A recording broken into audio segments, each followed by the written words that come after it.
Revenge films. I'm a college student, and I live in a particularly low-income housing unit. In the apartment next door, there seemed to be an adult with a small child, but every day, I could hear the child crying non-stop through the thin walls. And every time I heard the crying, I would also hear the father's yelling voice. I was always worried, thinking that it might be a case of child abuse. And that day as well. Shut up! Stop crying about every little thing, you little brat! As soon as I heard this, I also heard the child's voice wailing. I couldn't bear the thought that something might be happening to a little kid right next door to me. And one day, when I ran into the father, I reluctantly said, this is about your child, but I don't think you need to raise your voice that much. But he replied, that's none of your business. Keep your mouth out of it! And then proceeded to kick my door before storming off. The father seemed to be in his 30s, and his clothes were always ratty and dirty. The child also wore similarly worn down clothes, and anytime I would pass by them, I would hear, Daddy, I'm hungry. From the little boy. On top of that, I didn't know where he would go, but sometimes the dad wouldn't come home for the entire day. Those days I wouldn't hear him yelling next door, so I was somewhat relieved. But I was so worried about the child that I didn't know what to do. Is he eating proper meals? I became so anxious that I ran to the nearest convenience store, and after buying some sodas and lunchboxes, I hung the shopping bag on the doorknob. I knocked hard 3 times, then ran back to my room. Just as I got back to my apartment, I heard the next door open up, and the sound of someone going through the shopping bag that I bought. I put my ear against the thin walls to see if I could hear anything, when I heard a small voice. Wow, this looks so good! There's a lunchbox and even a soda! What? Who gave this to me? The child seemed confused, but I was just glad that he was able to get the lunchbox in his hands. From that day onwards, I would wait for the times that Dad would be gone, and started leaving lunchboxes on the door for the little kid. Until one day, when I was trying to leave the bag of food on the doorknob, I heard the door turn and was shocked to see it open. Oh, it was from next door. That was always bringing me lunchboxes. Yeah. I guess you caught me. I was a little embarrassed, but I confess, I didn't know when the father would be home. So I decided to bring the little kid into my room and let him have his lunch there. Hey kid, why is your dad yelling at you all the time? It's my fault, because I can't get food for us like my daddy tells me to. Huh?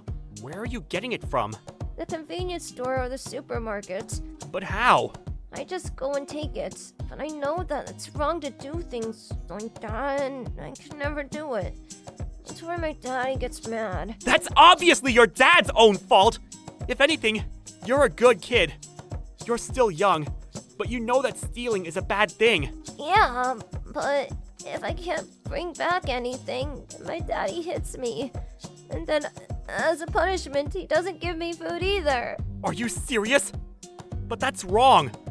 No matter how you think of it, you're the one doing the right thing, kid. My blood was boiling when I heard how this man was treating his son. And just as I suspected, the little boy wasn't being fed proper meals. Hey kid, what about your mom? Yeah, she used to be home, but one day she disappeared. She got into a fight with Daddy and left. I see. I could only imagine that her husband was the reason she left. Even then, I was even more angry that she didn't take the little boy with her. When your dad isn't around, I'll go buy you some food, alright? And I'm also going to think if there's anything I can do about your situation. Yeah, thank you. That night, I immediately called my friend. That's right. It's pretty clear that in the room next door, the dad is doing something to the little kid. Our apartment building has very thin walls, so if you put your ear against the wall, you could hear every single word of a conversation. Yeah, I really should just go to the police, right? That's what we were talking about. The next day, I once again heard loud voices from next door. Daddy, please stop. Shut up! This is all your fault for causing trouble! Then I heard a loud noise, and suddenly, the child's crying came to a chilling halt. What? He stopped crying? Wait a second. That really doesn't seem good. My stomach sank, and I was panicking whether to go next door or to call the police. when I heard a loud thud from the wall, as if something sharp was being shoved into it. In the next moment, a chill went down my spine. That's because I saw the head of a knife right in front of me. On top of that, through the tiny hole made by the knife, I could see cold eyes glaring right at me. Then the figure who must have been the father said, "Next time, I'm not going to take it out." I had a moment of fear wash over me with what he said, but I was quickly able to regain composure, and I called the police. Then I got out of my apartment, and I went next door and knocked on the door. "Hey kid, are you okay?" Then the father slammed the door open. "So it was you, bringing my son lunchboxes and whatever other nonsense? Because you're doing that, my son won't go steal for us. There must be something wrong with you to make your child do that. Now where's the kid?" The door was wide open, and I looked in to see the little boy passed out on the floor. "Did you hit a child hard enough to make him pass out?" "Excuse you? Shut up! This is discipline, and it's not your place to tell a parent what to do. You don't give your child proper meals, you abuse him, and then you make him go steal! You're not a parent! Move!" "What the hell did you just say?" I pushed him to the side and tried to run towards the child when I felt his hand on the back of my neck as he pulled me back and punched me with full force. I felt an intense pain spread across my face and into my skull. However, at that moment, I heard the footsteps of the police come running up the stairs, and by the time I turned around, the father was pinned down by the policemen. "Are you okay?" "I'm fine. There's a little kid inside. Please, go help him!" "I'm on it." An ambulance was immediately called, and the child was carried to the hospital as the father was arrested by the police. As he was being dragged off, "You bastard! I'm going to kill you!" he screamed. But the policeman simply said, "Be quiet!" as they disappeared from the apartment. After that, I also went to the hospital and had them take care of my cheek that was swollen up. As for the little kid, it turns out that from the impact of being hit by his father, he hit his head on a pole and had a concussion, but there was no threat to his life. The next day, first thing in the morning, I went to go see him. When I walked into the room, the little kid lit up. Hey, it's you! He exclaimed, "Yo kid, how's your head? You okay?" Yeah. The boy seemed healthy, and I was relieved. From the hospital, I went to the police station, and I explained the situation in detail to the police. Turns out, they already had enough evidence, and the little kid would no longer be placed in the care of the father, and that they were currently trying to find the mother and any other relatives.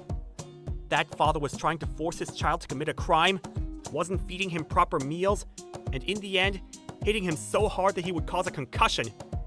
He was sentenced to prison without parole. That was no surprise, though. As for the kid, they weren't able to locate the mother, but they were able to find the mother's sister, meaning his aunt, who said that she wanted to take him in.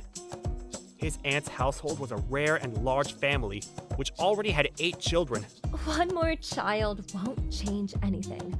Plus, the child should never have to take responsibility for their parents, Is apparently what she said. That being said, in the event that nobody was going to take him in, the little boy would have been sent off to an orphanage.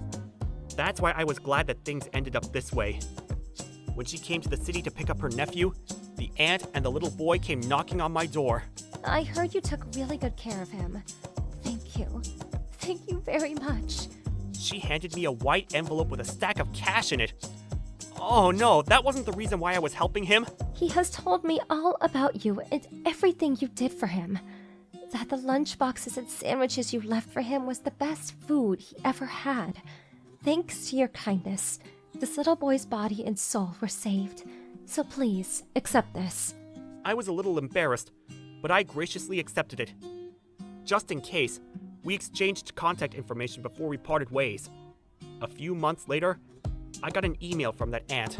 It turns out that the little boy fit in with his new siblings immediately, and that every day, he's laughing and crying and fighting with them. She wrote that every day, he seems to be living his life to the fullest.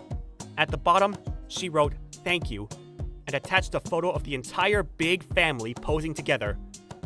No matter how you looked at that photo, it was obvious that the little kid was part of the family, and it made me happy to see.